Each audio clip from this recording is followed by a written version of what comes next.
लू उन्हें लगेगी जो बाहर घूमेंगे, एसी वाले कमरे में तो काय को लू लगेगी। तो कलयुग उनको प्रभावित करेगा जो जुआ, शराब, पराई स्त्री, परपुरुष, झूठ, छल, कपट के चक्कर में पड़े हैं, जो भगवान के आश्रित हैं, भगवान के नाम की, भगवान की कथा की। कलयुग उनका क्या बिगाड़ेगा? जब आप भगवान की शरण में आते हैं तो आप पर कलयुग का कोई प्रभाव नहीं होता। जमाने के लिए कलयुग होगा, हमारे लिए कलयुग नहीं है। आप कलयुग में हो तो हो, पर हम कलयुग में नहीं है। हम तो भगवान के चरण में है, और भगवान के चरणों में कलयुग नहीं होता। भगवान के चरणों में कलयुग, हाँ। तो कुल मिलाकर के राजा परीक्षित ने कलयुग से कहा कि तुम यहां से निकल जाओ। कलयुग बोला महाराज कहां जाएं, कोई तो जगह दो रहने की। तब राजा परीक्षित ने कलयुग को रहने के कुछ जगह नियुक्त कर दी कि तुम यहां यहां रहोगे। कहां कहां रहेगा? द्यूतम पानम स्त्रियः सूना यत्रा धर्मश्चतुर्विधा। कलयुग कहां कहां रहेगा? द्यूतम जुआ, शराब, जहां जुआ होगा वहां कलयुग रहेगा। जहां जुआ होगा कलयुग वहां बैठेगा, बुद्धि भ्रष्ट करेगा, नाश करेगा। पानम, शराब जहां होगी कलयुग वहां। स्त्रिया, पर नारी, पर पुरुष, और मांस, जो मांसाहार करेगा कलयुग उन पर हावी होगा, उनकी बुद्धि भ्रष्ट करेगा। और जो बेईमानी से कमाया हुआ धन रखेंगे कलयुग उन्हें भी प्रभावित करेगा। लेकिन जो भगवान की सेवा में है, गौ माता की सेवा में है, भगवान के भक्तों की सेवा में है, संतों की सेवा में है, एकांत में बैठ के भगवत चिंतन कर रहे हैं, कलयुग उनका कुछ भी नहीं बिगाड़ेगा। क्या करेगा?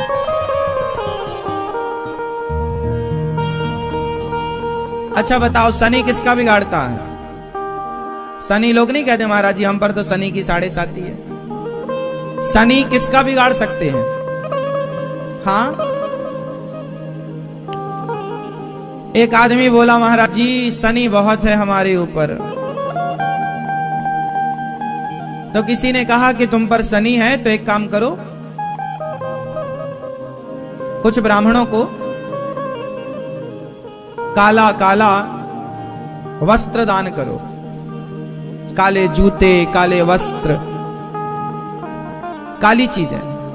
उसने कहा महाराज हम इतने बड़े आदमी थोड़ी हैं कि हम वस्त्र दान कर सकें, काली वस्तु। अच्छा तुम गरीब हो?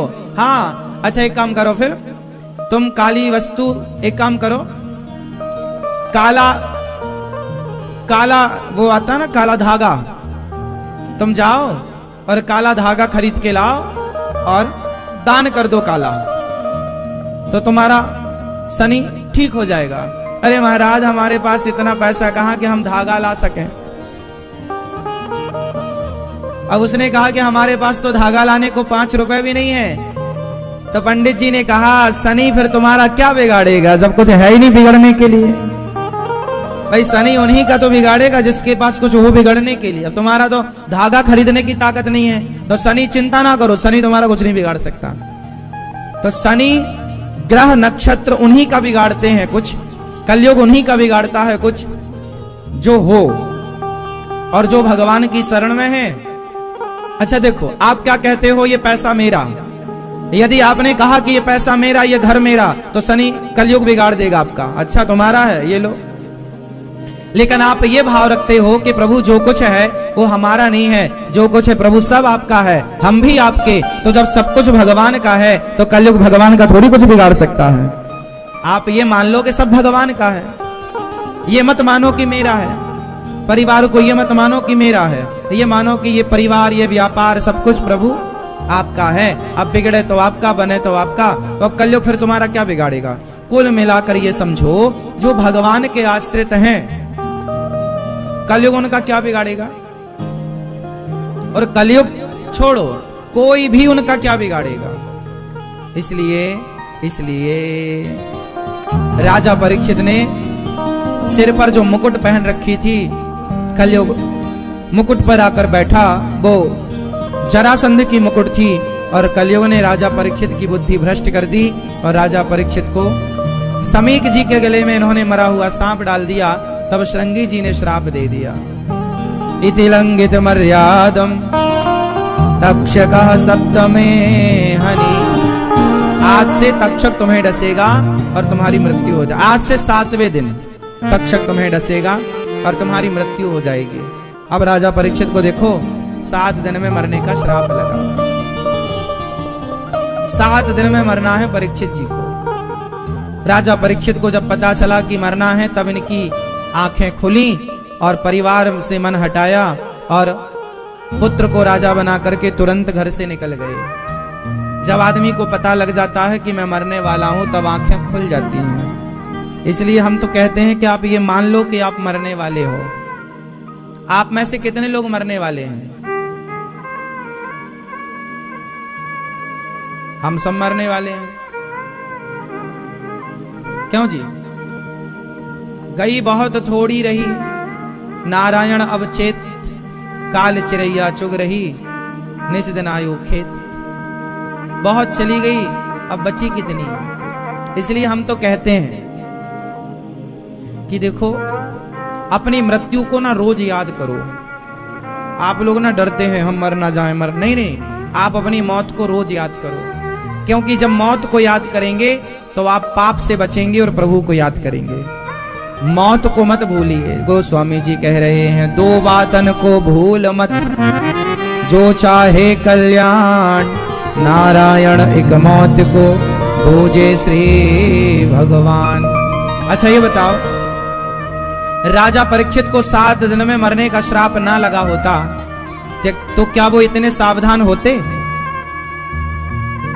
हमें पता लग जाएगा कि हमें मरना है तो हम सावधान हो जाएंगे, हम गलत काम नहीं करेंगे। आज जितने लोग गलत काम कर रहे हैं वो केवल इसलिए कर रहे हैं कि भूल गए हैं वो कि उन्हें मरना भी है। इसलिए आप रोज याद करो और मृत्यु को याद रखना चाहिए। हम तो कहते हैं मरना सबसे अच्छा है। सबसे बढ़िया काम क्या है? एक तोता था,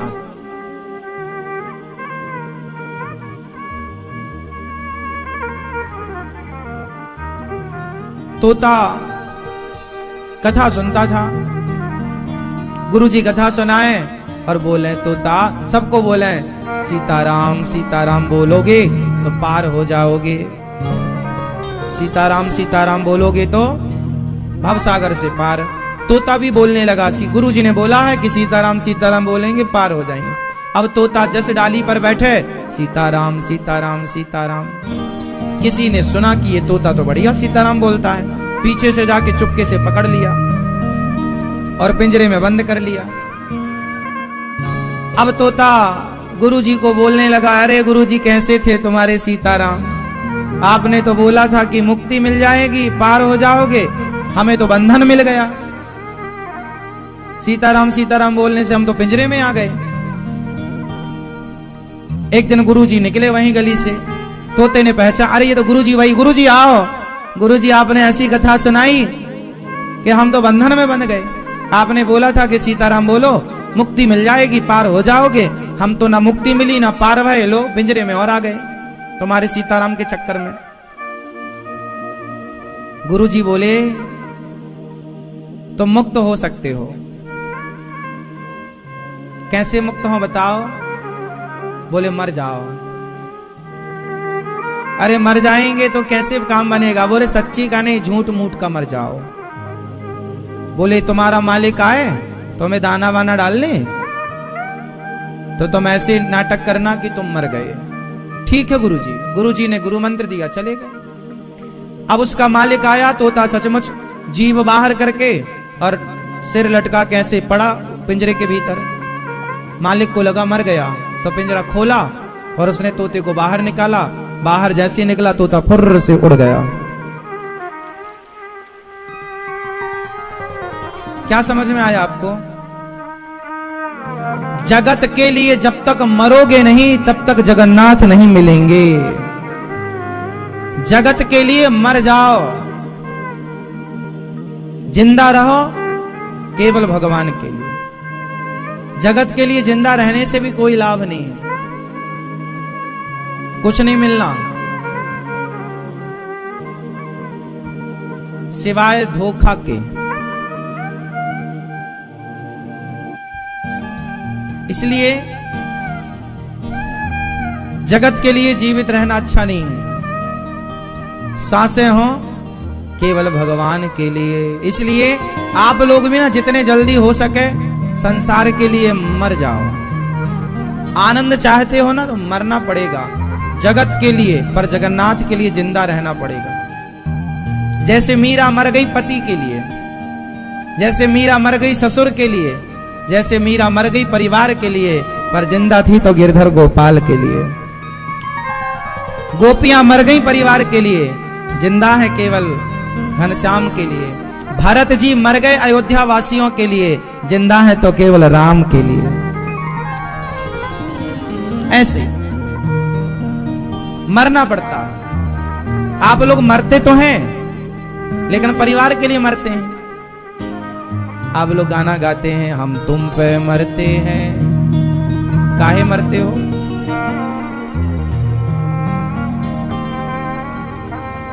आजकल के लड़के लड़कियों पे मरते हैं, आजकल की लड़कियां लड़कों पे मरती हैं, आजकल के माँ बाप बच्चों पे मरते हैं। मरना क्या है? यही तो मरना है। मरते हैं तो मरते तो हो ही तुम। ऐसा थोड़ी कोई हम कुछ नया तुमसे कह रहे हैं, तुम तो मरते ही हो। अभी लड़का लड़की के लिए मरते हो, बेटा बेटी के लिए मरते हो, पद प्रतिष्ठा के लिए मरते हो, अब मरना भगवान के लिए। लोग नहीं बोलते अरे बड़ा मरा जा रहा है, थोड़ा शांति रख, मरा जा रहा है, कहते कि नहीं? खाने के लिए मरा जा रहा है। अभी चुनाव आएंगे, टिकट बटेंगी तो लोग बोल टिकट के लिए मरा जा रहा है नेता। तो टिकट के लिए मरा जा रहा है, खाने के लिए मरा जा रहा है। मां गुस्से में डांटती है, उस लड़की के लिए मरा जा रहा है, उस लड़के के लिए मरी जा रही है। तो मर तो रहे ही हो, कोई नया काम थोड़ी कर रहे हो। बस अब तो मरना किसके लिए है? अपने गिरधर गोपाल के लिए मरा जा रहा है, भगवान के लिए। अच्छा है, ऐसी वाला मरना है। सच्ची मुच्ची का तो फिर मर ही जाएंगे एक दिन। अभी तो झूठ मूठ का मर लो, जैसे तोता मर गया झूठ का तो मुक्ति मिल गई। आपको ही मरना पड़ेगा झूठ मूठ का, तब मुक्ति मिलेगी, वरना ये दुनिया तुम्हें छोड़ेगी नहीं। हाँ, अभी एक मैया मर गई, किसी शहर की घटना मैंने अखबार में पढ़ी। एक जगह मैया मर गई तो शमशान में 9 घंटे तक मैया की लाश रखी रही। क्यों? बोला बेटा और बेटी दोनों में लड़ाई हो गई कि ये संपत्ति हम लेंगे। बोले पहले बंटवारा कर लो फिर मैया को जलाना। वो बेचारी मरी मराई मैया जलने को तरसती रही, 9 घंटे नहीं जली। पहले छोरा छोरी लड़ लें कि संपत्ति किसकी, फिर जब बंटवारा हो जाएगा तब वो जलेगी। तो ये दुनिया तो देखो, तुम्हारे मरने के बाद भी तुम्हें मरने नहीं देगी। इसलिए जीते जी मरो अपने आराम से, जगत के लिए, जगन्नाथ के लिए मस्त रहो जिंदा। ये दुनिया कोई तुमसे प्यार नहीं करता। तुम्हारी दौलत है तो दुनिया तुम्हारे आगे पीछे है। तुम्हारे पास कुछ नहीं है तो अपने भी लात मार के निकाल देंगे। एक बाप के 4 बेटे हैं और 4 में जो ज्यादा कमाता है तो माँ बाप उसी को ज्यादा प्यार करते हैं। माँ बाप भी कम स्वार्थी नहीं होते। जो ज्यादा पैसे वाला बेटा होगा माँ बाप उसकी तरह ज्यादा झुके होंगे, और जो पैसे नहीं कमाएगा उसको तो कहेंगे जा निठल्ला घर में पड़ा रहता, कुछ काम दाम करता नहीं है, निकल जा घर से। दुनिया बड़ी स्वार्थी है। स्वार्थ लाग करें सब प्रीति, सुर नर मुनि जन की यह रीति। ये झूठे संसार को आपने सच मान लिया है, यही तो आपका दुख है, यही तो आपका कष्ट है। समझते नहीं हो आप लोग। इस संसार में सब स्वार्थी ही है। कोई आपसे राम राम भी कर रहा है तो ये मान लो कि उसका स्वार्थ है, तब आदमी राम राम करता है। आपको फोन भी लोग तभी लगाते हैं जब कोई स्वार्थ हो, वरना कोई फोन भी क्यों लगाएगा? हाँ या ना? इसलिए संसार के चक्कर में इतना उलझना नहीं चाहिए जितना हम लोग उलझ जाते हैं। परीक्षित जी महाराज को 7 दिन में मरने का श्राप लगा, घर द्वार छोड़कर आए। हाँ देखो, समझदारी ये है कि पता चल जाए कि मरना है तो निकल जाओ। देखो कोई लात मार के निकाले, उससे अच्छा पहले ही निकल जाओ। बुढ़ापा सुधारना है तो निकल जाओ, सबसे हट जाओ, एक गोविंद से जुड़ जाओ। ना ज्यादा उम्मीद बहू से रखो, ना बेटे से, ना पोता से, ना पोती से। हम तो कहते हैं ये तुम्हारी जरूरत से ज्यादा जो ममता है ना संसार में, यही तुम्हें रुलाती है।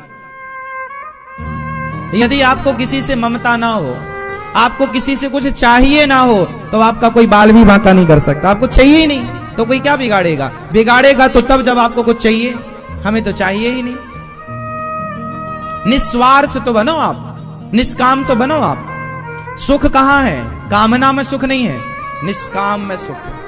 कोई काम हमारे को कुछ चाहिए, देखो हमें आपसे कुछ चाहिए होगा तो हम आपके आगे पीछे डोलेंगे और डोलना पड़ेगा, पर हमें आपसे कुछ चाहिए ही नहीं तो हम क्यों डोलें आपके आगे पीछे? तो आपको बेटा बेटी बहू से कुछ चाहिए तो आप डोलो उनके आगे पीछे। महाराज जी हमारे बुढ़ापे का सहारा कौन बनेगा? काहे तुम बेटा बेटी के भरोसे रहती हो, भगवान के भरोसे क्यों नहीं रहती हो? के रहते हो, हमारा तो भगवान सहारा देंगे, कोई बेटा बेटी की हमें सहारे की जरूरत नहीं, भगवान के आश्रित रहो। हाँ सेवा करें बच्चे तो बहुत अच्छी बात है, नहीं करें तो भी ईश्वर के आश्रित रहो, शिकायत ना हो किसी से, भगवान के भरोसे रहो।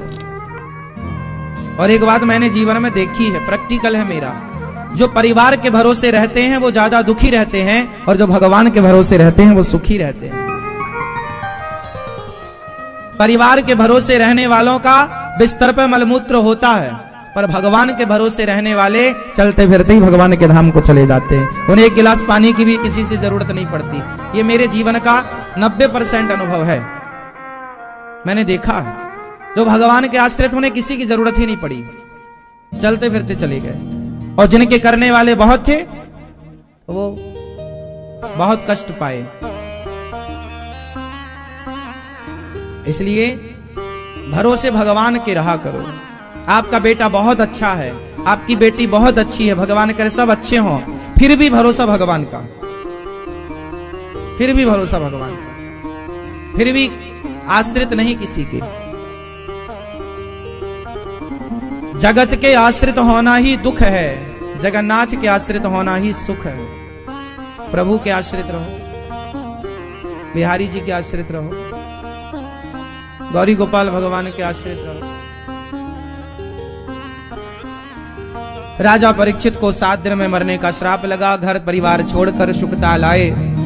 राजा परीक्षित जी ने हाथ जोड़ा, सुखदेव भगवान से कहा, हे गुरुदेव हमारी मुक्ति कैसे होगी बताइए, 7 दिन बचे हैं हमारे पास। देखो परीक्षित जी के पास तो 7 दिन थे, हम लोगों के पास तो 7 दिन भी हैं, इसकी गारंटी कौन लेगा?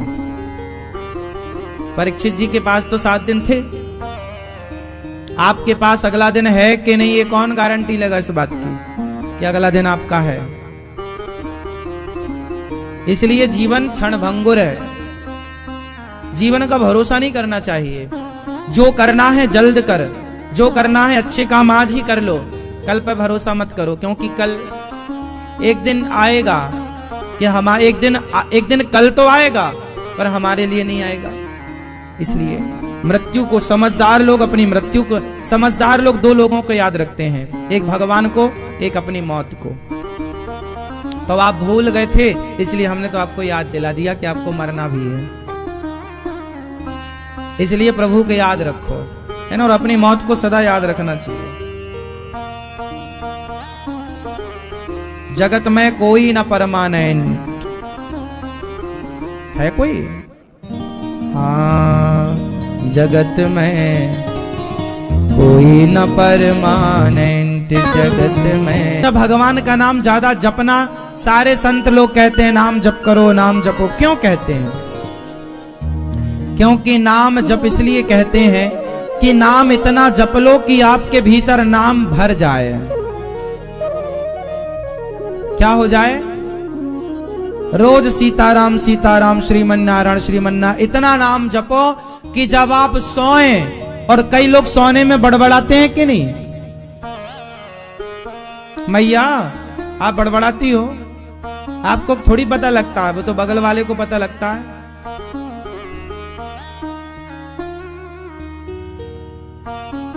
कुछ लोगों की आदत होती है बड़बड़ाने के नींद में, कुछ स्त्रियां भी बड़बड़ाती हैं, कुछ पुरुष भी बड़बड़ाते हैं। हम तो बस ये कहते हैं बड़बड़ाना अच्छा है, पर बड़बड़ाने में कुछ और ना बड़बड़ाओ, भगवान का नाम बड़बड़ाओ। सोने में भी जब बड़बड़ाओ तो भगवान का नाम निकले, समझ लो कि आप भर गए। इतना नाम जप करो, इतना नाम जप करो कि आप बड़बड़ाएं तो भी कृष्ण कृष्ण निकले, राधा राधा निकले, श्रीमन नारायण श्रीमन नारायण, सीताराम सीताराम निकले। और ये तब होगा जब भगवान का नाम जपोगे, क्योंकि यही नाम जप संग चलता है। राम नाम की लूट है, लूट सके तो ये लूट है साहब। कथा हो रही है, नाम जप हो रहा है, कीर्तन हो रही है, कर लो कीर्तन, लगा लो प्रभु में मन। संसार में मन लगाओगे तो सिवाय कष्ट पाओगे, भगवान में मन लगाओगे तो आनंद पाओगे। लूट लो जितना लूटना चाहो, राम नाम की लूट है, लूट सके तो लूट, अंत समय पछताएगा जब आयु जाएगी छूट, प्राण जाएंगे छूट। तो सुखदेव भगवान कह रहे हैं, राजन कम सोइए, ज्यादा से ज्यादा भगवान का चिंतन हो। सत्याम क्षितौ किम कसिपोह प्रयासै, बाहौ स्वसिद्ध्येयुपवर्हणै किम, सत्यंजलौ किम पुरुधान्य पात्र्या, दिग्वल्कलादौ सत किम दुकूलै, चीराणि किं बधि न सन्ति दिशन्ति भिक्षाम्, नैवाङ्घ्रिपा परव्रतः सरितोऽपि शुष्यन्, रुद्धा गुहा किमजितो वतिनोपसन्नान्, तस्माद् भजन्ति कवयो धन दुर्मदान्धा। जब जमीन पर सोने से काम चल जाए तो पलंग पर सोने का प्रयास क्या। अच्छा, जीवन को सुखमय बनाने के लिए ना क्या चाहिए, क्या चाहिए? अच्छा, जिसे बहुत कुछ चाहिए वो ज्यादा अच्छे हैं, या जैसे कुछ नहीं चाहिए वो ज्यादा अच्छे? हाँ, आजकल का आदमी पता नहीं क्यों परेशान है। जिंदगी इतनी कठिन थी नहीं जितना कठिन बना दिया लोगों ने। जिंदगी इतनी मुश्किल थी नहीं जितना मुश्किल बना दिया लोगों ने। पहले के लोग जमीन पर सोते थे, तखत होता था सबके घरों में, चारपाई जिसको खटिया बोलते हैं। खटिया बड़ी सस्ती मिल जाती थी और सस्ती खटिया में लोग आनंद से। आजकल तो पलंग 1-1 लाख के आते हैं। बोलो हाँ। पहले आदमी नीचे दरी बिछाए, चटाई बिछाए, बोरा, अरे बोरा दरी चटाई छोड़ो, धान का प्यारा होता है ना, प्यार समझते हो? धान का ऊपर तो धान निकली तो उसका चावल बन गया, नीचे जो प्यारा होता, प्यारा समझते हो? ये भैया समझते चश्मा वाले? नहीं, नहीं समझते। घास, घास, घास समझते? प्यारा होता है धान का निकला, उसे प्यारा बोलते हैं। गाय भी खाती है उसे, और सर्दियों में लोग उसे जमीन में बिछा लेते हैं और उसके ऊपर बढ़िया वो गद्दे का काम करता है, उस पर सोते हैं। हम बचपन में उस पर खूब सोए हैं। उसको बिछा लिया, ऊपर से चटाई बिछाई, सो गए। कुछ लोग तो उसको भर लेते हैं और उसकी रजाई बना के ओढ़ते भी हैं उसको।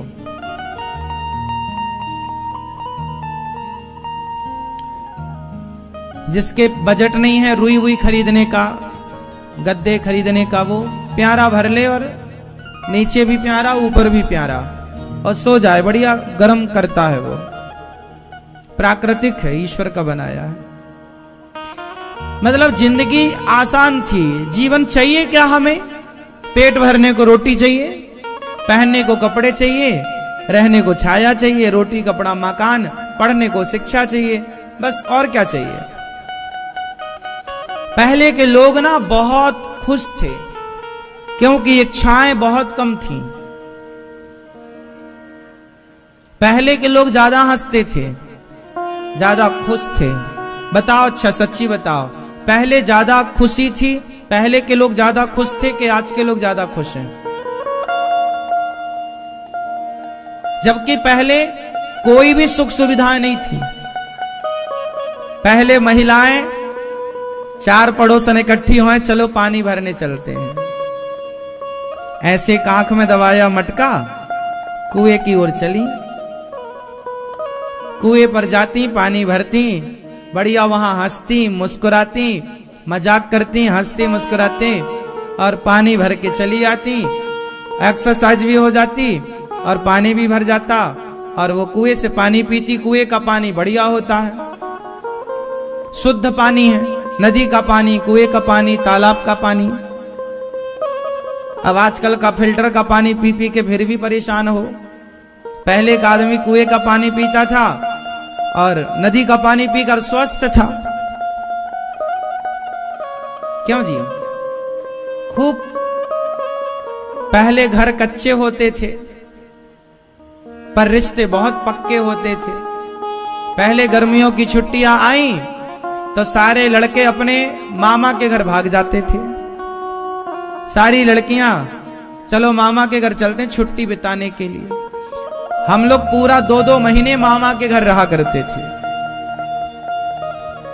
वहीं बगीचे में आम खाना, वहीं जामुन खाना, वहीं नानी के घर में बढ़िया खाओ पियो मौज करो, मामा मामी को खूब परेशान करो। हमारे नाना जी ग्लूकोज खाते थे, मतलब ग्लूकोज वगैरह था उनके पास, तो ग्लूकोज बढ़िया लगता है, ग्लूकॉन डी, तो वो उनका तखत में ग्लूकोज रखा रहता था।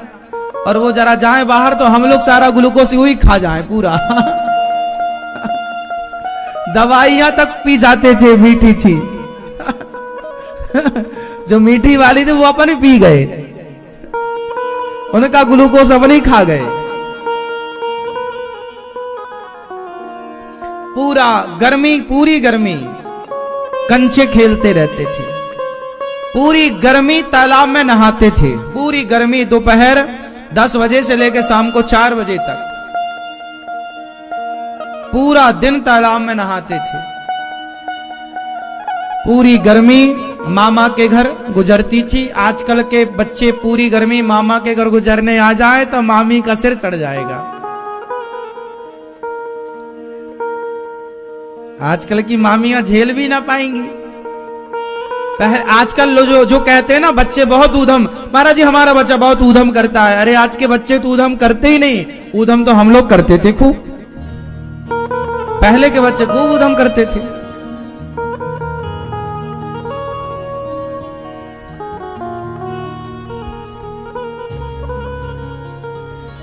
तो पहले ना घर कच्चे थे पर रिश्ते बहुत पक्के थे। पहले रिश्तों का बहुत महत्व था। पहले के लोग खुश ज्यादा थे क्योंकि इच्छाएं कम थी। आज जितना दिया है विधाता ने फिर भी डिप्रेशन है, फिर भी चिंताएं हैं, फिर भी परेशानियां ज्यादा हैं, क्योंकि संतोष नहीं है। अच्छा संतोष क्यों नहीं है? पहले के लोग ना ईर्ष्या नहीं करते थे कभी। किसी के पास बहुत धन होता था तो लोग खुश होते थे, चलो भगवान ने आपको कृपा करके दी। आजकल आपके पास ज्यादा पैसा हो जाए, आप मेहनत कर लो तो आपका पड़ोसी जलने लग जाता है, आपके रिश्तेदार, आपको उनका भोजन नहीं पचता कि इनके पास क्यों हो गया। पहले के लोग ना खुश होते थे, आजकल के लोग जलते हैं। पहले अंदर ना साफ सफाई थी, मन में कोई कपट नहीं था। आजकल कपट ज्यादा है, ईर्ष्या ज्यादा है, द्वेष ज्यादा है, जलन। पहले का आदमी निष्कपट था, कोई ईर्ष्या द्वेष नफरत थी ही नहीं। तो आप यदि अपना कल्याण चाहते हैं तो आप बाहर से भी शुद्ध रहिए विचारों से और भीतर से भी शुद्ध रहिए। चित्त को साफ, मन को साफ, ईर्ष्या रहित जीवन जिए करो। ज्यादा हाय हाय नहीं, जितना पैसा कमाओगे उतना ही पैसा कमाना चाहिए जितने की जरूरत है। अच्छा ये बताओ, सच्ची बताना, आप लोग जितना कमा रहे हो, क्या इतनी की जरूरत है आपको? अब तो आपका घर भी बन गया, गाड़ी भी आ गई, पैसे बैंक में थोड़ा बहुत जमा भी कर लिया है। अब काहे इतना सारा मर रहे हो तुम? शांति से बैठकर क्यों नहीं अपने आप को समय देते? क्यों नहीं आंखें बंद करके उस परम पिता परमात्मा से मन लगाते? उसमें ईश्वर में चित्त क्यों नहीं लगाते? पैसा कमाओ, कमाना चाहिए पैसा, लेकिन उतना जितने की जरूरत है। जरूरत से ज्यादा आप लोग पैसा कमाते हैं ना, फिर वो सारा कमाया हुआ पैसा कमाने में आप जरूरत से ज्यादा मेहनत करते हैं, काम करते हैं। उससे क्या होता है? आपका शरीर पड़ जाता है बीमार। फिर जो पैसा कमाया था, फिर वो सारा पैसा आप अपनी बीमारी में लगा के हिसाब बराबर कर लेते हैं। 1 करोड़ रुपए कमाया और वो 1 करोड़ पूरा का पूरा आपके शरीर में खर्च हो गया, तो समझदारी क्या रही? काम उतना ही करो जितने की आवश्यकता। पैसा कमाओ, लेकिन थोड़ा अपने लिए समय निकालो, अपने बच्चों के लिए समय निकालो। आजकल इतनी व्यस्तता है कि माँ बाप अपने बच्चों को समय नहीं दे पाते। बच्चा मोबाइल पे क्या देख रहा है, आपको देखने का समय नहीं है, रोकने का समय नहीं। आपके पास पैसा तो होगा, पर आपके बच्चे हाथ से निकल जाएंगे, फिर आप रोएंगे। फिर पैसे का क्या मूल्य? आपके पास करोड़ों तो हैं, पर बच्चा नालायक निकल गया, क्योंकि आपने पैसा कमाने में समय दिया पर बच्चों को समय दिया ही नहीं, तो बच्चे हाथ से निकल गए। ये जो सदी है, 21वीं सदी, ये सदी ऐसी है कि आपको शोहरत तो देगी, पैसा तो देगी, पर आपसे आपके बच्चे छीन लेगी। और आज देख लो, आपके पास पैसा बहुत है, पर आपके पास आपके बच्चे आपकी जरा भी नहीं सुनते, आपको मूर्ख मानते हैं, बेवकूफ है मेरी। वो लोग कहते हैं ना बच्चे आजकल माँ बाप को, तुम तो बेवकूफ हो, कुछ नहीं जानते। क्यों? क्योंकि आप लोगों ने अपने बच्चों को समय नहीं दिया। आजकल तो मैंने सुना है कि आजकल की माँ अपने बच्चे को दूध तक नहीं पिलाती। बोले दूध पिलाने से हमारा शरीर बिगड़ जाएगा। कुछ माताएं आजकल दूध नहीं पिलाती अपने बच्चे को। अब बताओ, जब आपने बच्चे को इतना, मतलब बच्चों को जो देना था 100%, वो दिया ही नहीं माँ बाप ने। बाप के पास टाइम नहीं है बच्चों के लिए, माँ के पास टाइम नहीं है बच्चों के लिए। बच्चे करें तो करें क्या? उन्हें कौन कहानियां सुनाएगा राम जी की? पहले की दादी नानी बच्चों को कहानियां सुनाकर सुलाती थी। आजकल के बच्चों को कहानियां कौन सुनाता है? आपके पास फुर्सत ही नहीं। आपका बच्चा भी मोबाइल देख रहा है, आप भी मोबाइल देख रही हो, व्हाट्सएप चलाते चलाते बच्चा भी सो गया, आप भी सो गए। क्यों जी? अच्छा, पहले बच्चों के लिए एक अच्छी बात यह थी कि पहले बच्चे बहुत थे।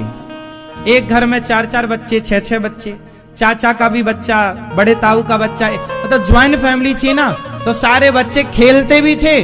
अच्छा, पहले के बच्चे कंप्यूटर नहीं चलाते थे, मोबाइल नहीं चलाते थे। आज के बच्चे मोबाइल क्यों चला रहे हैं? क्योंकि आजकल बच्चा सिंगल है। अब आपके घर में एक बच्चा है, अब वो चलाए किसके संग खेले ये बताओ? माँ से बोलता है माँ हमारे संग खेलो, माँ के पास समय नहीं। बाप से कहता हमारे संग खेलो, समय नहीं। अब ये बताओ वो बच्चा खेले किसके साथ? और जब नहीं खेलने को है तो फिर मोबाइल चलाएगा, और मोबाइल चलाएगा तो उसका ध्यान मोबाइल पे रहेगा, उसकी मेमोरी डाउन पड़ जाएगी। समय के पहले बच्चे बूढ़े हो जाएंगे, समय के पहले बच्चों को भूलने की बीमारी लग जाएगी, समय के पहले बच्चों की आंखें खराब हो जाएंगी, समय के पहले बच्चे बीमार पड़ जाएंगे, और समय के पहले बूढ़े होके जो आज की पीढ़ी है अब ये 100 साल तक तो पहुंच ही नहीं पाएगी, इतनी कमजोर है। हमारे टाइम पर हम लोग बहुत स्ट्रांग हुआ करते थे,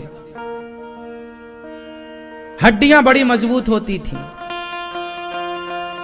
12-12, 15-15 रोटी खा लेते थे, है ना मेरी माँ? आजकल के बच्चे 1 रोटी 2 रोटी खाते हैं। दिन भर चिप्स खाते हैं, चाउमीन खाते हैं। अब चाउमीन और चिप्स खाने वाला बच्चा, इसकी हड्डी तो कमजोर रहेगी ना, रहेगी। हम लोग बहुत खाते थे मैया, और खाना बहुत जरूरी है। हम लोग दिन भर, अब बता क्या रहे हैं, खेलते थे, दिन भर खेलते थे, दिन में 5 बार खाते थे, और दिन भर खाते थे, और गजब की जठराग्नि पचा लेते थे सब। सबसे ज्यादा मेहनत लगती है तैरने में, स्विमिंग, हाँ या ना। और हम लोग तालाब में यहां से छलांग मारे तो उस पार निकले, उस पार से मारे तो इस पार निकले। मैं वृंदावन आया तो मुझे, हमारे गांव में तो हमारे घर के सामने तालाब था, घर से दौड़ो तो तालाब में कूद जाओ। यहां आए तो तालाब था नहीं, तो यमुना जी दिख गई। एक दिन मैं यमुना जी में कूद गया, और मैं यमुना जी को उस पार कर गया, मैं यमुना जी को पार कर। अब सोचो, जो लड़का यमुना पार करेगा वो 12-15 रोटी तो खाएगा।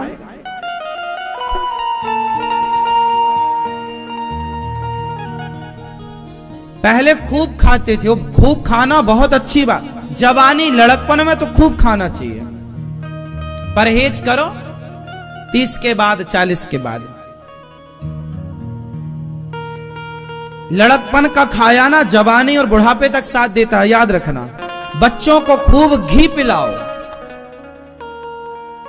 खूब दूध पिलाओ। ये आंखें कमजोर क्यों पड़ रही हैं, खा ही नहीं रहे। वो खाएंगे कैसे, मोबाइल चला के क्या खाएगा, खेलेगा तब ना खाएगा। वो खेलेगा, शरीर की एक्टिविटी होगी, पचेगा, दौड़ेगा, भागेगा तो ठीक है। अब बैठा बैठा मोबाइल चलाए तो कितना खाएगा वो। पहले बच्चे ज्यादा थे, हम लोग बच्चों के संग खेलते थे दिन भर। आजकल बच्चे ही नहीं हैं, हर घर में एक बच्चा है। आप लोग माँ बाप बहुत गलत करते हो। एक तो देखो क्या हुआ, ज्वाइंट फैमिलियां खत्म हो गई। पहले ज्वाइंट फैमिली का फायदा यह था कि चलो आपका एक बेटा, आपके जेठ जी का एक बेटा, आपके देवर का एक बेटा, तो एक एक या किसी की एक लड़की भी हो गई तो मतलब 3-4 बच्चे एक घर में हो गए, हाँ या ना।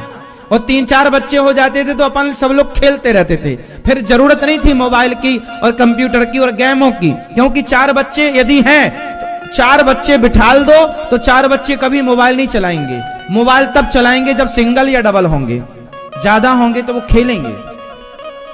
तो आप लोग एक काम करो, अब बच्चों को और बच्चे दो,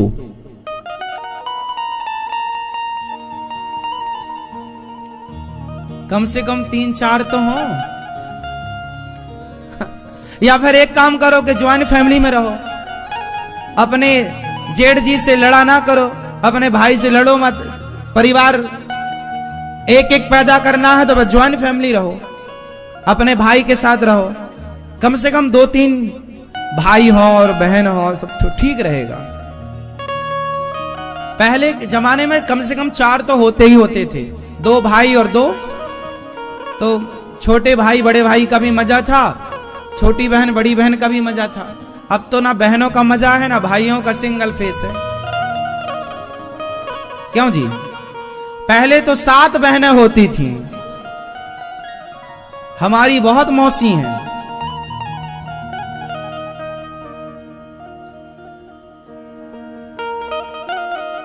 तो पहले तो 8-8 भाई होते थे, 6-6, 8-8 तो नहीं, ठीक है, फिर भी 2-4 तो होनी चाहिए, क्यों? और ज्वाइंट फैमिली होनी चाहिए। इतना लड़ा क्यों करते हो कि भाई भाई अलग हो जाए? साथ में रहना, एक साथ भोजन करना, अकेले कमरे में बैठ के खाने का मजा नहीं है, सबके साथ बैठकर खाने का मजा है। क्या कहते हैं आप? सबके साथ बैठकर खाने का मजा है। फिर सबके साथ बैठोगे, हंसना होगा, मुस्कुराना, ठहाके लगेंगे। अकेले खाओ। अच्छा, आजकल पति पत्नी में भी लड़ाई बहुत होती है। इसका भी कारण यही है कि तुम दोनों ही हो ना घर में, तीसरा कोई है नहीं, तो लड़ाई तुमसे ही होगी। पहले घर में भरा परिवार था, थोड़ा माँ के पास बैठता था, थोड़ा भैया के पास, थोड़ा भाभी के पास, है ना। सबके साथ बैठने में अच्छा था, अब ले दे के केवल लुगाई है। अब जब वही है तो दो चार बात हुई, बात करते करते बिगड़ गई तो लो तना तनी भी हो गई, डिसुम डिसुम। इसलिए ज्वाइंट फैमिली, आजकल की लड़कियों को, आजकल के लड़कों को ना अलग चाहिए, हमें अलग रहना है, अलग रहना है। ज्वाइंट में नहीं, अरे ज्वाइंट फैमिली अच्छी होती है, सब परिवार के लोग साथ में रहो। कभी बड़ी माँ भोजन बनाए, कभी आप भोजन बनाओ, कभी चाची भोजन बनाए, कभी माँ भोजन बनाए, सबके हाथ का भोजन खाओ, एक साथ बैठो, आनंद से हंस लो, मुस्कुरा लो, गा लो, नाच लो, कोई भी त्योहार आए एक साथ मनाओ। अब अकेले हैं, होली आई, अब होली आई, पति पत्नी घर में अकेले, छोटे छोटे दो बच्चे हैं, अब होली किसके संग खेलोगे? पहले तो आदमी, ज्वाइंट फैमिली थी, घर पे ही होली खेलता था, भाभी को रंग लगा के, भाभी देवर को रंग लगाती है ना, बड़ा भाई छोटा भाई आपस में होली खेल लेते, खूब सारे बच्चे थे, बच्चों के संग होली। आजकल कोई बच्चे ही नहीं, सब अलग अलग अलग अलग। ये बहुत बड़ी समस्या और खड़ी होगी आगे, हर क्षेत्र में। सिंगल फेस जो है, आप जो सिंगल फैमिली रखते हो ना, हमें अलग रहना है, ये कॉन्सेप्ट गलत है, इससे बहुत बड़ी क्षति होगी। पहले परिवार साथ में था ना, तो बच्चों को दादा दादी का प्यार मिलता था, दादा दादी बच्चों का हाथ पकड़ के मंदिर ले जाते थे, कहानियां। आजकल के बच्चों के पास दादी दादा है ही नहीं, क्योंकि आप अलग रहते हैं, आपके सास ससुर अलग रहते हैं। अब दादा दादी और आपके बच्चे अलग हैं, तो बच्चे और दादा दादी जब साथ रहेंगे तब ना दादा दादी का संस्कार बच्चों पे जाएगा। अब दादा दादी है ही नहीं, बूढ़ा बेचारे बुढ़ा बुढ़ी अलग बना के खाते हैं, बहू अपना हलवा अलग बना के खा रही है। समस्याएं बहुत बड़ी है। कल को तुम बुढ़े हो जाओगे, तुम्हें बच्चों की जरूरत पड़ेगी, तो तुम्हारी औलाद भी कहेगी जी हम तो अलग, शादी हो गई, अब हमें मम्मी पापा की क्या जरूरत, अलग रहोगे। अब पत्नी आई तो अलग रहेगा। तो सब व्यवस्थाएं बिगड़ गई और जो बची हैं वो और बिगड़ रही हैं। आप थोड़ा संभालो और कोशिश करो कि हम संयुक्त परिवार में रहें। ज्वाइंट फैमिली अच्छी है, क्यों भैया, क्या कहते हैं आप? साथ में रहना अच्छा है कि अलग अलग? बोलो मेरी माँ, तुम ही तो जेठानी से लड़ लड़ के अलग हो गई हो, तुम्हें लड़ना रहता है, और लड़ो जेठानी से नहीं। हम पति से पत्नी बोलती है मैं इसके संग नहीं रहूंगी, अब पति क्या करे? ठीक है, छोड़ दे, बड़ी अम्मा को, बड़ी भाभी को ले जाए। तुम्हें लड़ना भी तो रहता है इतना सारा, ये नहीं चुपचाप शांति से रह लो। इसके बहुत बड़े नुकसान होंगे, चिंता ना करो, सब कुछ सामने आएगा आपके।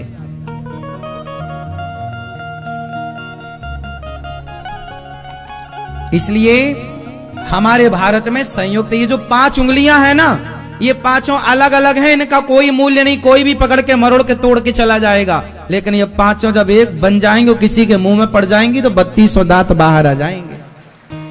संगठन में ताकत है। ये क्या है? ये क्या है?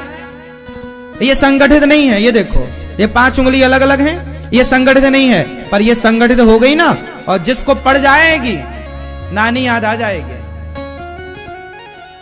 और अपना हाथ पड़ेगा ना तो 12 रोटी 15 रोटी का हाथ है, 2 रोटी वाला नहीं है। तो संयुक्त परिवार, ये 5 उंगली अलग अलग हैं, कोई भी तोड़ देगा। ऐसे 2-3 भाई अलग अलग हैं, कोई मतलब नहीं, वो तीनों एक होके चले तो उनका व्यापार भी अच्छा होगा, उनका व्यवहार भी अच्छा होगा, उनका परिवार भी अच्छा होगा, सब कुछ अच्छा होगा। भाई भाई साथ में है तो व्यापार भी बढ़िया संभाल लोगे, कुछ तुम संभाल लो, कुछ तुम संभाल लो, चलेगा बढ़िया।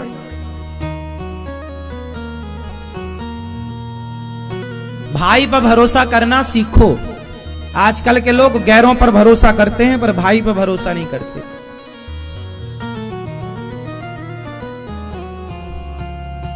तो ज्यादा आनंद चाहते हो तो बच्चों को और बच्चे दो, ज्वाइंट फैमिली में रहो, बच्चों के संग थोड़ा खेलो।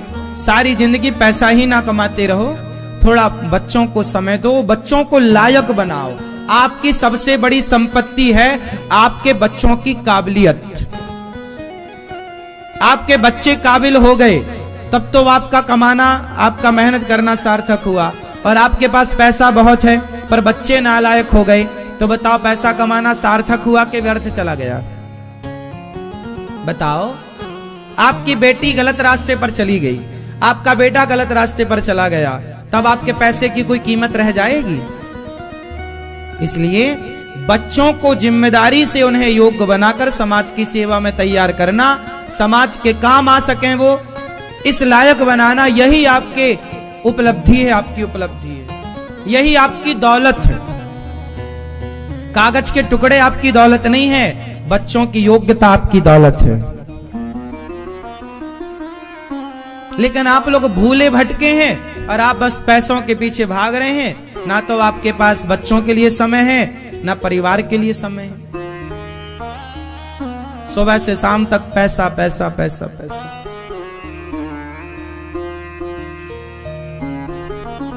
सुखदेव भगवान से राजा परीक्षित ने कहा कि भगवान ये सृष्टि किस तरह से रचते हैं? भगवान को नमस्कार। नमः परस्मै पुरुषाय भूयसे सदुद्भवस्थान निरोध लीलया गृहीत शक्ति धृतयाय देहिनाम अंतर्भवायानुपलक्ष्य वर्तमने।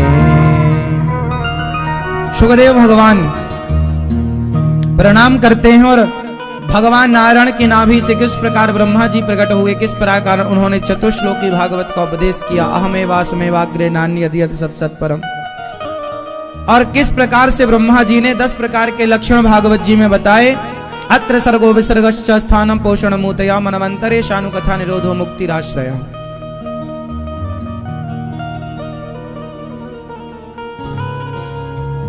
भगवान का शांति दूत बनकर जाना और विदुर के घर जाकर, विदुर जी के घर जाकर भगवान का छिलकों का भोग लगाना, और इसके बाद भगवान लीला पूरी करके जब गए तो भगवान के जाते ही विदुर जी महाराज से उद्धव जी ने कहा कि आपको याद किया है प्रभु ने। अच्छा, तुरंत चले गए हरिद्वार। विदुर जी और मैत्रेय ऋषि से हाथ जोड़कर बोले कि प्रभु मेरे भगवान ने क्या कहा है अंत समय। अब विदुर जी और मैत्रेय जी का जो संवाद है वो सुखदेव भगवान राजा परीक्षित को सुना रहे हैं। विदुर जी ने क्या पूछा मैत्रेय जी से कि भगवान अवतार क्यों लेते हैं? तब मैत्रेय जी ने कहा कि परित्राणाय साधूनाम विनाशाय च दुष्कृताम धर्म संस्थापनार्थाय असंभवामि युगे युगे। जब जब हो ये धर्म की हानि, बाढ़हि असुर अधम अभिमानी, तब तब धरि प्रभु विविध शरीरा। देखो भगवान इस धरती पर तब तब आए जब जब धर्म की हानि हुई। कभी राम कभी कृष्ण बनकर आए और प्रभु ने धर्म को स्थापित किया। धर्म की स्थापना बहुत जरूरी है।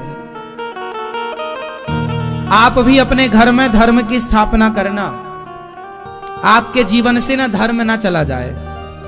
पैसा खूब कमाओ साहब, पर धर्म ना जाए इसका पूरा ख्याल रखना। आजकल लोगों के पास पैसा बहुत है पर धर्म नहीं है, इसलिए वो धन शांति नहीं देता। धर्मयुक्त धन साथ देगा, धर्मयुक्त धन शांति देगा, इसलिए धर्मयुक्त धन ही कमाना चाहिए।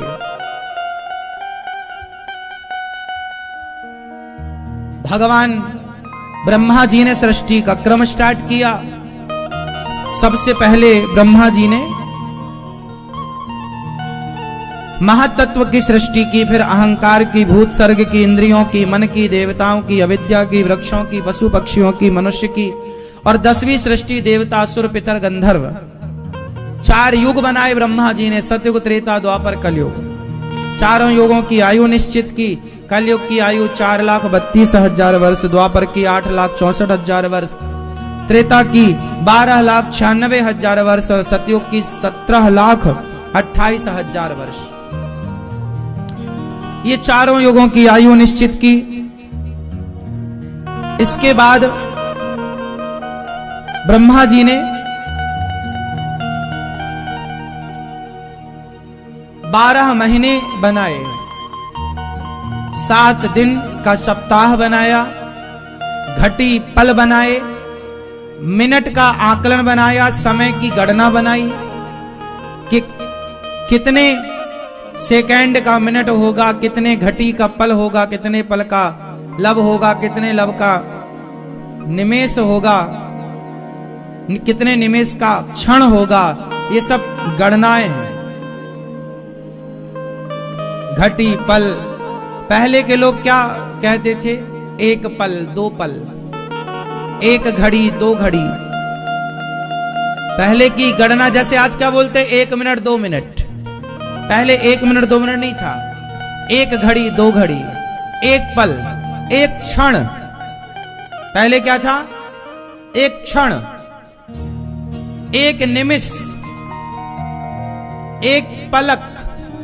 नहीं बोलते पलक झपकते। पलक झपकते मतलब, पलक झपकते मतलब 1 सेकेंड 2 सेकेंड। तो ये समय की गणना पहले से निकाली गई। ये शंकर जी के ऊपर जो जल की धार लगाई जाती है, इसका साइंस क्या है बताओ जरा। हमारे सनातन धर्म में हर चीज का बहुत गहरा विज्ञान रहा है। ये समय की गणना थी। आज के 1000 साल पहले घड़ी नहीं थी, तब आप बताओ समय कैसे देखते थे? बोलो। जब घड़ी नहीं थी तब समय कैसे देखा जाता था आप बताओ। हाँ, अच्छा, सूर्य जिस दिन नहीं आए, बादल था, तो कैसे देखते थे?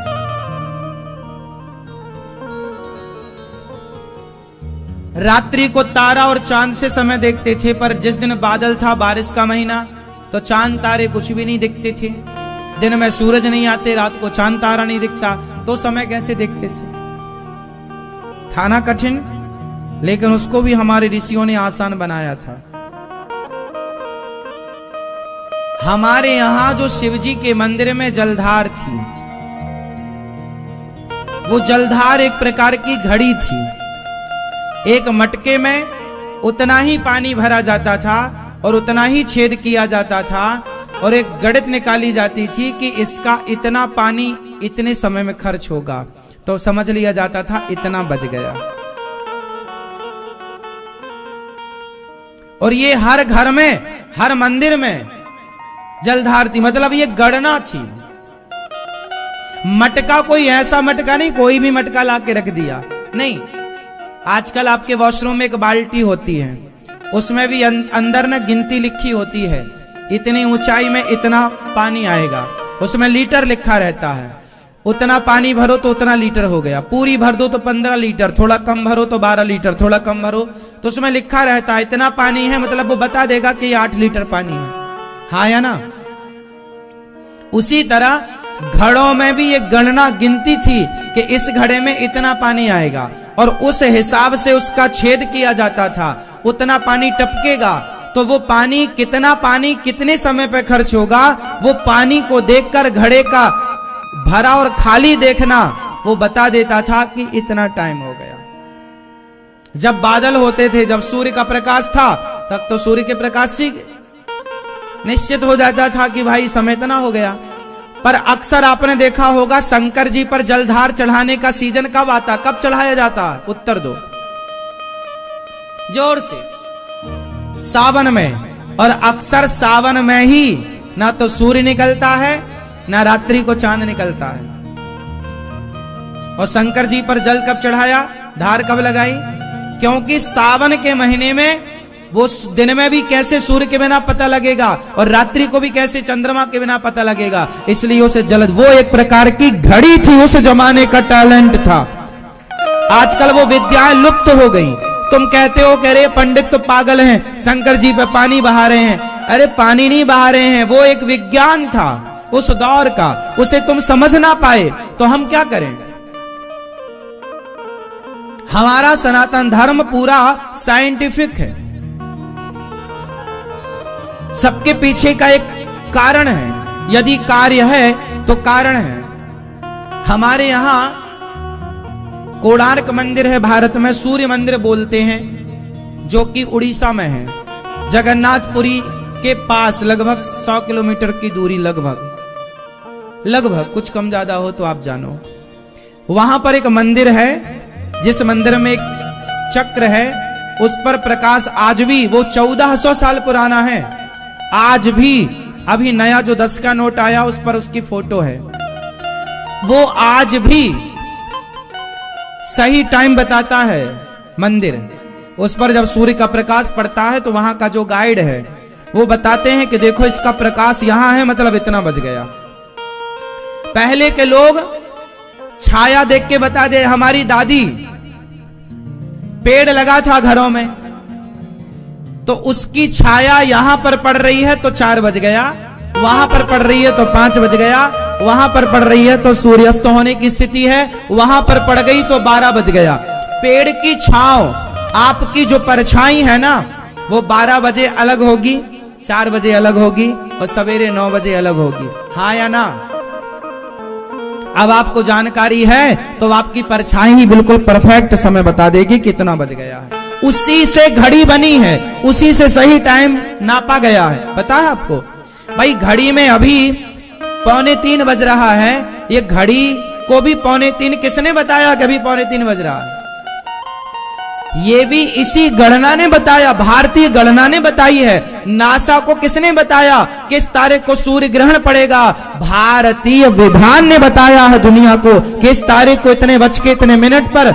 जब सैटेलाइट नहीं थी तब भी हम जानते थे, भारत का जानता था कि इस तारीख को चंद्र ग्रहण पड़ेगा और सूर्य ग्रहण पड़ेगा और इतने बजकर इतने मिनट में पड़ेगा। मतलब चांद और तारों की गणना और गणित, उनकी गति को जानने का काम भारत के वैज्ञानिकों ने, जिनका नाम ऋषि था, उन ऋषि मुनियों ने किया है। पर तुम अपने भारतीय इतिहास को समझ ना पाए, तुम अपने भारत के विज्ञान को समझ ना पाए और तुम पीछे चलते चले गए, चलते चले गए, चलते चले गए। इसलिए हमें ना विदेशी पढ़ाइयों में बहुत इंटरेस्ट नहीं है। हम विदेशी पढ़ाई को 2 कौड़ी का मानते हैं। जो लोग कहते ना जी हम लंदन से पढ़ के आए हैं, तुम 2 हो गए लंदन वाले और हमारे सामने 2 कौड़ी के हो। हमारे सामने तो वो पढ़ा लिखा है जो भारतीय पढ़ाई को पढ़ता है, जो भारतीयता को पढ़ा है वो पढ़ा है, वरना तो लंदन जापान में क्या पढ़ के आए? दुनिया की पढ़ाई दुनिया भारत में पढ़ने आती थी, हमें किसी के पास जाने की जरूरत नहीं थी। लंदन हमें क्या पढ़ाएगा? आज भगवत गीता दुनिया पढ़ रही है, तुम हमें कौन सा ज्ञान दोगे? दुनिया का सबसे श्रेष्ठ ज्ञान भारत के पास था, है और रहेगा। हमारे यहां ज्ञान की कमी नहीं थी साहब, थी क्या? भगवान राम, भगवान कृष्ण ने जो ज्ञान अर्जुन को दिया, क्या उस ज्ञान से श्रेष्ठ धरती पे किसी के पास ज्ञान हो तो नाम बता दो। इस संसार में सबसे अधिक पढ़ी जाने वाली पुस्तक भगवत गीता है, जो भारत में कम विदेशों में ज्यादा पढ़ी जाती है उनकी भाषा में। भगवत गीता का हर भाषा में ट्रांसलेट है, हर भाषा की व्याख्या है, हर भाषा में ट्रांसलेट किया गया उसे, जो जिस भाषा को समझता है भैया लो, केवल भगवत गीता। और दूसरे नंबर पर है रामचरितमानस।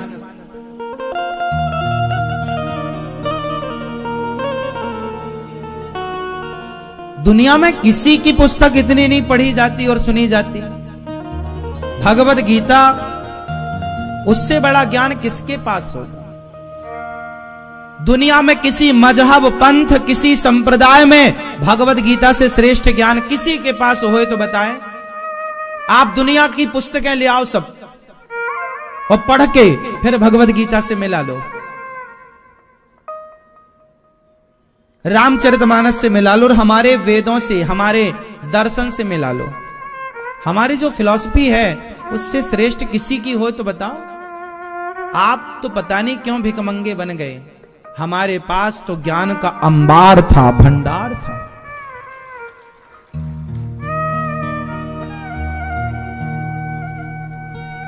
हमारे यहां तो चाणक्य ने चंद्रगुप्त को गिल्ली डंडा खेलने वाले बच्चे को सम्राट बना के बिठाया। हाँ या ना?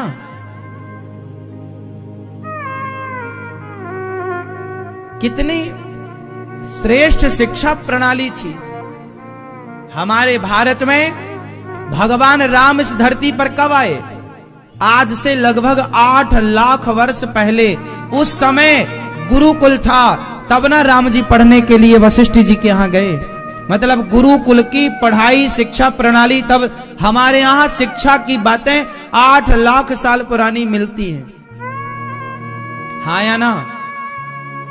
हमारे यहाँ का आर्किटेक्चर कितना श्रेष्ठ है कि बिना खंबे का राम सेतु बना दिया, लंका तक, भारत से लंका तक वो बना दिया, पुल बना दिया। अब बताइए, क्या ये बिना पढ़े सब संभव था क्या?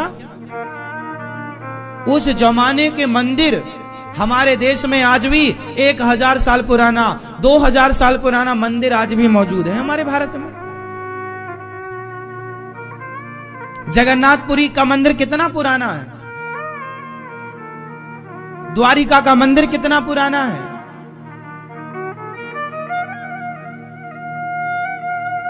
वहां रंगम, श्री रंगम का मंदिर कितना पुराना है। इतनी पुरानी इमारतें, ये आपका आर्किटेक्चर नहीं बता रही हैं क्या कि आपकी शिक्षा का इस लेवल क्या था? बताओ, आपकी शिक्षा का लेवल क्या था, बताइए आप। ताजमहल किसने बनाया? भारत के इंजीनियरों ने बनाया था। भारत के बनाने वाले तो भारतीय थे, पैसा किसने लगाया अलग विषय। बनाने वाला जो आर्किटेक्चर था, आर्किटेक्ट जो हैं वो भारतीय हैं। जो इंजीनियर हैं, जो वहां के मजदूर वर्ग हैं, जो वहां दिमाग लगाए, जिन्होंने सुंदर इमारत बनाई, कौन था? भारतीय ना है। फिर दक्षिण में एक मंदिर है शिव जी का। एक पहाड़ को खोदकर, उस पहाड़ के पत्थर को काटकर, एक पहाड़ में गुम्बज, उसी के कॉलम, उसी का मंदिर, उसी में मूर्ति, एक शिला की, एक शिला में पत्थर, मंदिर में पूरी शिला का मंदिर, उसी का गुम्बज, उसी के कॉलम, उसी के मूर्ति। 3 पीढ़ी लगी तब मंदिर बना। इसलिए हमारे भारत की जो शिक्षा प्रणाली थी श्रेष्ठ। भारत को अपने को पहचानना चाहिए, अपने को झांक कर देखना चाहिए कि हम क्या थे, क्या हो गए। दुनिया क्या जानती है साहब? देखो, हम लोग यहां बैठकर ना चर्चा कर रहे हैं भगवान की। कौन सा भगवान? जिसने दुनिया बनाई है। हम जिसने बनाई दुनिया, उसको याद कर रहे हैं यहां बैठकर, उस परमात्मा से जुड़ रहे हैं, कनेक्टिविटी हो रही है, उनसे कनेक्ट हो रहे हैं हम। कथा हमें ईश्वर से कनेक्ट कर रही है। आप लंदन जाइए, आप अमेरिका जाइए, वहां के लोग किससे कनेक्ट हो रहे हैं?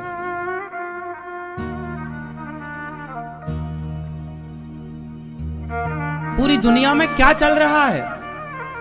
हम बात करते हैं अहिंसा, हत्या ना करो किसी की जान मत लो अपने स्वाद के लिए। हम अहिंसा की बात कर रहे हैं और दुनिया मांसाहार कर रही है, मार काट पर उतरी है। हमारी जो फिलॉसफी है, दर्शन है हमारे, श्रेष्ठ है। इंसानियत जीवित है कहीं तो सनातन संस्कृति ने इंसानियत को जीवित कर रखा है, बनाए रखा है, वरना इंसानियत तो कब की मर गई होती। ब्रह्मा जी ने सृष्टि का क्रम स्टार्ट किया। ब्रह्मा जी के शरीर से मनु और शत्रुपा का जन्म हुआ। संत इत्यादि प्रकट हुए, सनकादि, नारद जी इत्यादि। फिर मनु शत्रुपा की 5 संतानें हुई, 3 बेटियां और 2 बेटे। आकुति, देवहूति, प्रसूति प्रियव्रत उत्तानपाद। ये देखो, ये तब की बात हम बोल रहे हैं जब सृष्टि का क्रम स्टार्ट हुआ था। जिस दिन सृष्टि बनी, ये उस दिन की बात है। ब्रह्मा जी ने कहा जाओ सृष्टि करो। मनु जी ने कहा कैसे करें, पृथ्वी तो हिरण्याक्ष ले गया। तो 12 भगवान ने प्रकट होकर पृथ्वी की स्थापना की। बोलिए 12 भगवान की। 12 भगवान प्रकट हुए और आपने पृथ्वी की स्थापना की। मनु शत्रुपा की 3 बेटियां और 2 बेटों का विवाह हुआ। आकुति का विवाह रुचि प्रजापति से, देवहूति का विवाह कर्दम जी से और प्रसूति का विवाह दक्ष प्रजापति से। आकुति, देवहूति और प्रसूति। देवहूति, आकुति क्या है, यज्ञ भगवान हुए। माता देवहूति का जब विवाह कर्दम जी से हुआ तो कर्दम जी बहुत बड़े तपस्वी थे। इनका जब विवाह हुआ, इन्होंने एक विमान की रचना की, कामक विमान। उस विमान पर अपनी पत्नी को लेकर भ्रमण किए। 9 बेटियां हुई कर्दम जी की और ब्रह्मा जी के 9 मानस पुत्रों से अपनी 9 बेटियों का विवाह किया। और कर्दम जी ने अपनी पत्नी से कहा, देवी हमारी जिम्मेदारी पूरी हो गई, अब हमें आज्ञा दो। देखो, हमारे यहां मन लगाना नहीं, लगाकर हटाना भी है। बात समझ में आ रही है? पत्नी में मन लगाओ, पति में मन लगाओ, लेकिन लगाए मत रहो, लगा के हटाओ। शादी करो, 25 साल 50 साल की उम्र तक तो गृहस्थ में रहो। बेटी का विवाह कर दो। बेटे का विवाह जब हो जाए तो आप अपने चित्त को प्रभु से जोड़ दो, भगवान से मन को जोड़ दो। समझ आ रही है बात? अपने मन को भगवान से जोड़। बेटा जिम्मेदार हो गया है, बेटी जिम्मेदार हो गई है, बस उन्हें टाटा बाय बाय कहो और अपने आप को प्रभु से जोड़ लो 100%। समझदारी तो यही है। बाकी लाते बातें खाते रहो आप, तो वो अलग विषय है। दोनों पति पत्नी अपना भगवत चिंतन में लग जाओ। आप लोगों से ना मोह ममता नहीं छूटती। पहले आप बढ़िया घर बनाते हैं, फिर उस घर की मोह ममता में उलझ जाते हैं। पहले आप बच्चे पैदा करते हैं, फिर बच्चों की मोह ममता में उलझ जाते हैं। और मोह ममता में उलझकर आप अपना बुढ़ापा बिगाड़ लेते हैं। जो समय भगवान के चिंतन में खर्च होना चाहिए, वो समय आप परिवार में खर्च करते हैं, रिश्तेदारी में खर्च करते हैं। पढ़ो, रिश्तेदारी में शादी है तो घर के बूढ़े पहले तैयार होते हैं, हम जाएंगे।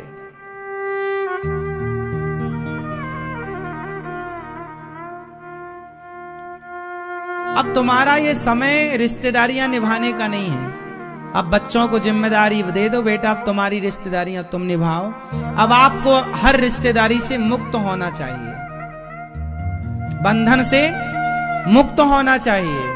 अब सब जगह आप तो केवल धाम आओ, वृंदावन आओ, प्रेम पूर्वक कथा सुनो, भगवान की कथा को धारण करो, भगवान को हृदय में बसाओ और बढ़िया प्रेम से प्रभु का प्रसाद पाओ और भगवत चिंतन करो। इसी को करते करते, भगवत प्रेम भगवत चिंतन करते आपका जीवन पूरा हो, ये तो सार्थकता है।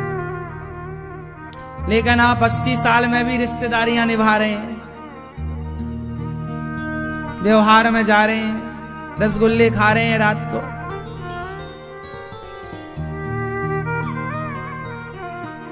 बुढ़ापे में भी आप, बुढ़ापा केवल प्रभु के लिए समर्पित हो। आप अपने बुढ़ापे, अच्छा बुढ़ापे में ना बूढ़े आदमी को ये लगने लग जाता हम बहुत होशियार हैं, हमें बहुत एक्सपीरियंस है, हमें बहुत अनुभव है।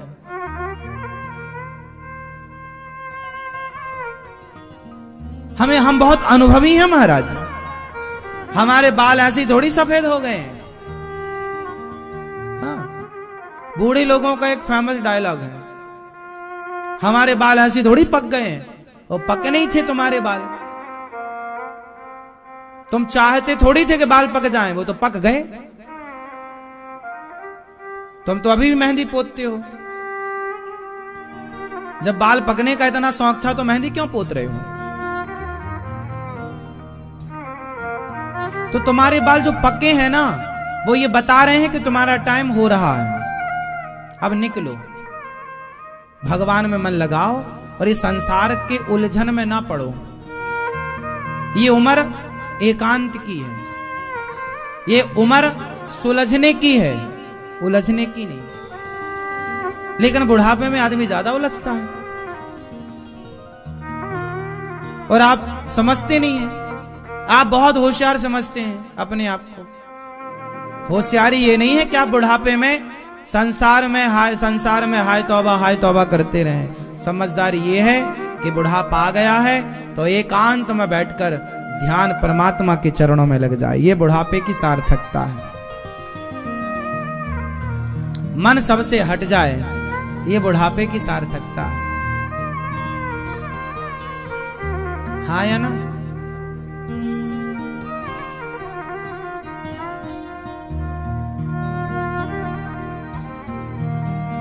बुढ़ापा उनका बहुत दर्दनाक होता है जो संसार से अटैच होते हैं। बुढ़ापा उनका बहुत सुखद होता है जो प्रभु के चरणों को पकड़ के रखते हैं।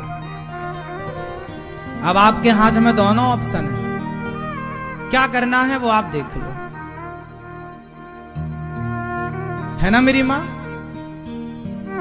भगवत चिंतन हो, तीर्थों का भ्रमण करो। हम तो कहते हैं मरने के पहले घर से निकल जाओ और किसी तीर्थ में, किसी एकांत में प्राण त्यागो। मरना भला है दूर का, जहां ना अपना कोय, पशु पक्षी भोजन करें, कोट यज्ञ फल होए।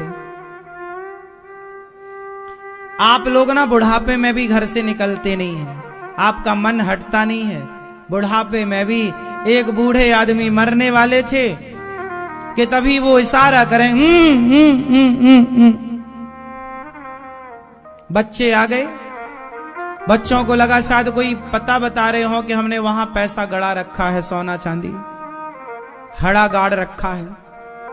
अब वो आखिरी समय था तो उनकी जबान बिल्कुल, मरते समय ना जबान काम नहीं करती, दांत बिल्कुल खुलते नहीं है, मुंह नहीं खुलता।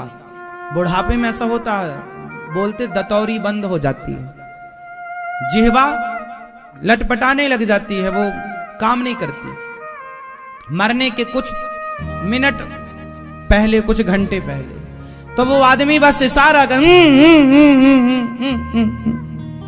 4 बच्चे थे, चारों को लगा कि हमारे पिता ने लगता है यहां पर हड़ा गाड़ रखा है, सोना चांदी गाड़ रखा है, लगता उसी का पता बताना चाह रहे हैं पर बोल तो पा नहीं रहे हैं। तो वैद्य जी को पकड़ के लाए, वैद्य जी ये कुछ बोलना चाह रहे हैं, कुछ बुलवाओ। वैद्य जी बोले हम 1 लाख रुपए लेंगे तुमसे, 5 मिनट के लिए ये बोल सकते हैं, हमारे पास ऐसी दवाई है। अब चारों भाइयों ने सोचा माल करोड़ों का हो सकता है, तो चारों हो एक काम करो, 25-25 हजार जोड़ो। तो चारों भाइयों ने 25-25 हजार रुपए चंदा किया, जोड़े और वैद्य जी को दिया। वैद्य जी ने घोली अपनी दवाई बूटी और डाल दिया उसकी नाक पकड़ के मुंह में बूढ़े के। तो जब बूढ़े के मुंह में दवाई गई तो उनको ताकत मिली, बोल पड़े, अरे नालायकों, चारों सिर पर खड़े हो, वो गैया कब से झाड़ू चबा रही है, देखते नहीं हो? 5 रुपए की लाया था मैं खरीद के। ये कह के बूढ़े आदमी की जबान फिर बंद।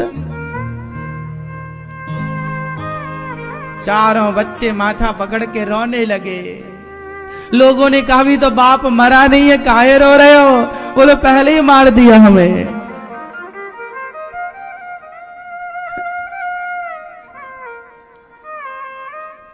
तो दुनिया मरते समय भी मन संसार से हटा नहीं पाती। झाड़ू से मन नहीं हट पाया, वस्तु से मन नहीं हट पाया। आपसे प्रार्थना है, मरने के पहले पूर्ण रूप से सबसे मन हटाकर पूरे भगवान में मन लगाकर भगवान के हो जाओ। और जब भगवान के होकर मरोगे तो वो मरना उत्तम मरना है। घर में मरोगे घर वाले मरने ही नहीं देंगे। हिला हिला के आपसे कहेंगे, आप बस पता चल जाए लोगों को कि आप मरने वाले हैं, लोग सारा काम धाम छोड़ के आएंगे, आपको हिला हिला के कहेंगे हमें पहचानो, हमें हमें हमें। कोई ये ना कहेगा कि भगवान को पहचानो, सब कहेंगे हमें पहचानो। अरे राम राम, नहीं पहचान रहा, लगता गया। और मरते समय इतनी भीड़ भाड़ मचा देते हैं ना लोग, कई बार तो मरने वाले के ऊपर गिर जाते हैं लोग। वो नीचे पड़ा है और ये आए धक्का मुक्की करने, हमें भी देखने दो, हमें भी, गिर गए ऊपर। तुम्हारे गिरने ही से वो मर गया। इसलिए घर में मरोगे तो घर वाले मरने भी नहीं देंगे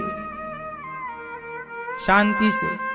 अब 10 लोग, अभी आप मरे नहीं है, घर वाले पहले चालू हो जाते हैं, पोंगा चालू। इसलिए आप ऐसे हल्ला शोर शराबे में कैसे मर पाओगे?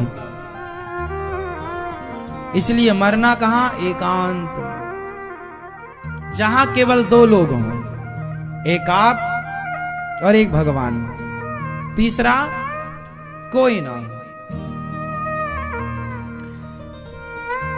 पहले के लोग एकांत में शांति से रहते हैं, भगवान का चिंतन करते हैं। भगवान का चिंतन करते करते ही जब कोई आदमी मरे तो उसके सामने भगवान का चित्र रखो, तुलसी की माला दो। वो बोल ना पाए तो आपकी जो रोने वाले ना, घर वाले, परिवार वाले, आप लोग बोल देना अपने बच्चों से कि जब हम मरे तो रोना धोना बाद में, पहले बढ़िया कीर्तन करो, श्री कृष्ण गोविंद हरे मुरारी। जब भगवान का कीर्तन आपके कानों में जाएगा और आप भगवान का नाम सुनते सुनते मरेंगे तो आपकी परम गति होगी, श्रेष्ठ गति होगी। और दुनिया वालों का रोना धोना सुन के भी मरोगे तो लाभ क्या है? ये रोने वाले तो देखो अभी रो रहे हैं, 13 दिन बाद रसगुल्ले मांग मांग के खाएंगे। आपकी 13वीं में जब आएंगे ना ये लोग, तो गुलाब जामुन मांग मांग के खाएंगे, एक और लाओ, अच्छी है। आप लोग भी तो खाते हैं दूसरों के मरे में मांग मांग के। इसलिए मरने के टाइम केवल भगवान का चिंतन, कोई समझौता नहीं। मुख में तुलसी का दल डालो, गंगा जल डालो। हम तो कह रहे हैं गंगा जल अपने पास में रखा करो और रोज भगवान का तुलसी का दल जरूर लिया करो। आप चरणामृत रोज पीते हो कि नहीं? रोज थोड़ा गंगा जल पिया करो, रोज थोड़ा तुलसी भगवान को चढ़ाकर प्रसादी मुंह पे डाल दिया करो। तुलसी की कंठी गले पर पहनो, तुलसी की माला गले में पहनो, तुलसी अपने पास रखो, अपनी जिह्वा पर भगवान का नाम रखो, अच्छे काम करते रहो। और मर जाओगे तो अच्छा है, भगवान नाम चर्चा करते हुए मर जाएंगे। इसलिए व्यर्थ में ही हमें संसार से नेह नहीं करना चाहिए। दुनिया वालों का तो कुछ बिगड़ेगा नहीं, हम मर जाएंगे तो लोगों का क्या बिगड़ना है? दुनिया तो वैसी चलती रहेगी जैसी चलती आई है, कोई हमारे और आपके चलाने से थोड़ी कुछ चल रहा है। लोग कहते हैं अरे हमारे बिना कैसे होगा, सब बढ़िया होगा। ये सब गलत फहमियां पाल रखी हैं लोगों ने, हमारे बाद क्या होगा, हमारे बिना कैसे, सब बढ़िया होता।